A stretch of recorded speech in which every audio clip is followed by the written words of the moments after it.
নমস্কার বন্ধুরা, আমাদের হেসেলের আরেকটি ভিডিওতে আপনাদের সকলকে স্বাগত জানাই। আজ বানাবো কাতলা মাছের মাথা দিয়ে পুঁই শাকের চচ্চড়ি। আসলে বাজার থেকে যখনই গোটা মাছ কেনা হয় তখনই যেন মাথাটা বড্ড অপ্রয়োজনীয় হয়ে থাকে।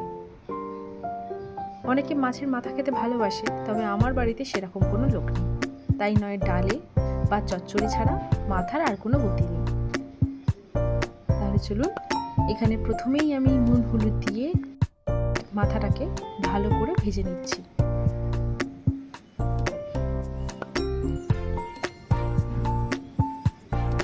আজ পুঁই শাকের চচ্চড়িতে আমি কুমড়ো, বেগুন, আলু সব দিয়ে দেব।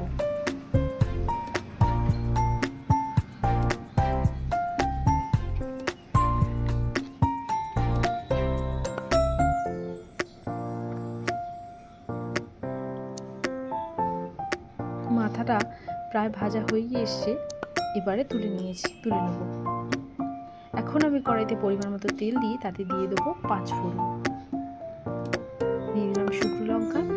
একে একে আমি আলু, কুমড়ো আর বেগুনটা আগে দিয়ে দেবো। একটু নুন আর হলুদ দিয়ে হালকা ভাজা ভাজা হয়ে গেলেই এরপরে আমি দেব কেটে রাখা পুঁই শাকটা।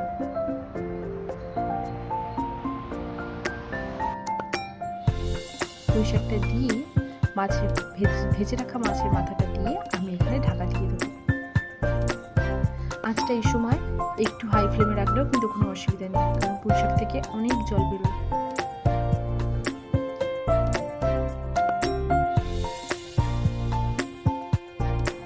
কিছুক্ষণ পরে দেখবেন চচ্চড়ির পরিমাণটা একটু কমে এসছে। এবারে মাথাগুলো ভালো করে ভেঙে দিয়ে দেবো নুন, হলুদ, শুকনো লঙ্কা গুঁড়ো। আচ্ছা, আমি কিন্তু এখানে কাশ্মীরি লঙ্কা গুঁড়ো ব্যবহার করেছি, ঝালের জন্য আমি আগেই শুকনো লঙ্কা ফোড়ন দিয়ে দিয়েছিলাম। আবারও ভালো করে নাড়িয়ে চাড়িয়ে কিছুক্ষণের জন্য ঢাকা দিয়ে রাখবো। আপনারা চেষ্টা করবেন যাতে আলাদা করে কোনো জল না ব্যবহার করতে হয়।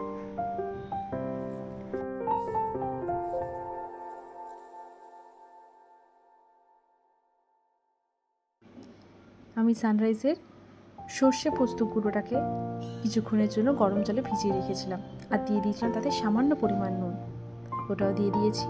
আমাদের চচ্চড়ি প্রায় কমপ্লিট হয়ে গেছে। এবারে আমি নামানোর আগে দিয়ে দিয়েছি গরম মশলা গুঁড়ো আর চিনি।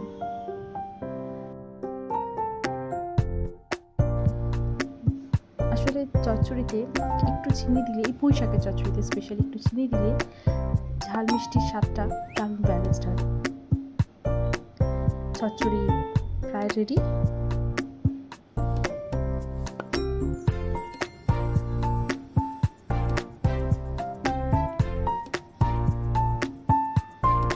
এবারে এই সর্ষে মেখে রাখা বাটিটাতে গুলিয়ে একটু জল দিয়ে দিলেই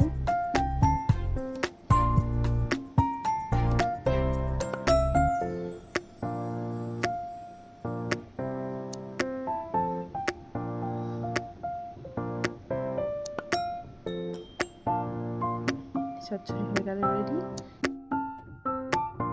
পরিবেশন করার পালা। এই যে দেখুন কি সুন্দর দেখতে হয়েছে, টেস্টটাও দারুণ হয়েছে আজকে।